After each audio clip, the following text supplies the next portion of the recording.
करिश्मा कपूर और अभिषेक बच्चन की सगाई क्यों टूटी? इन दिनों इस पर भी काफी हो रही है चर्चा।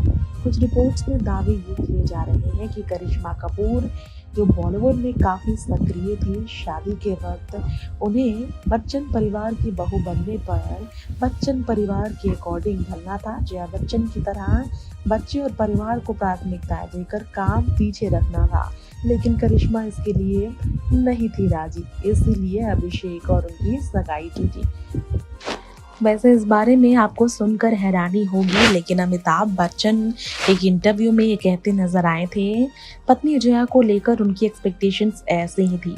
जया से शादी से पहले ही वो अपनी पत्नी को लेकर ये ख्यालात रखते थे कि जो भी उनकी पत्नी बने वो घर परिवार को प्राथमिकताएं दें, काम करे शादी के बाद, लेकिन काम को अपनी दुनिया ना बनाए, बच्चे परिवार घर को अपनी दुनिया बनाए।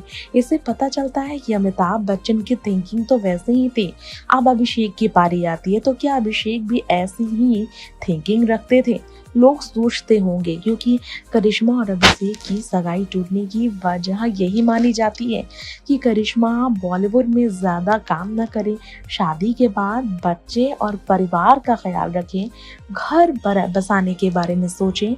इस तरह की थिंकिंग थी बच्चन फैमिली की, लेकिन बच्चन परिवार की इस तरह की थिंकिंग और करिश्मा कपूर पर इस तरह की पाबंदियां करिश्मा को बर्दाश्त नहीं होती, इसलिए ही शायद उन्होंने ये रिश्ता तोड़ा। इसलिए ही कपूर परिवार की ओर से अभिषेक और करिश्मा की सगाई तोड़ने का फैसला लिया गया। अंदाजा तो यही लगाया जाता है। वैसे अमिताभ बच्चन का स्टेटमेंट आया था जिसमें अमिताभ बच्चन ने ये भी कहा है कि हाँ, कुछ रिश्ते टूटे, कुछ रिश्ते जुड़ते हैं, दुख होता है, लेकिन जब विचार ना मिले तो आगे बढ़ना ही सही है। इससे इशारा अमिताभ ने भी किया था, कहीं ना कहीं थिंकिंग नहीं मिल रही थी।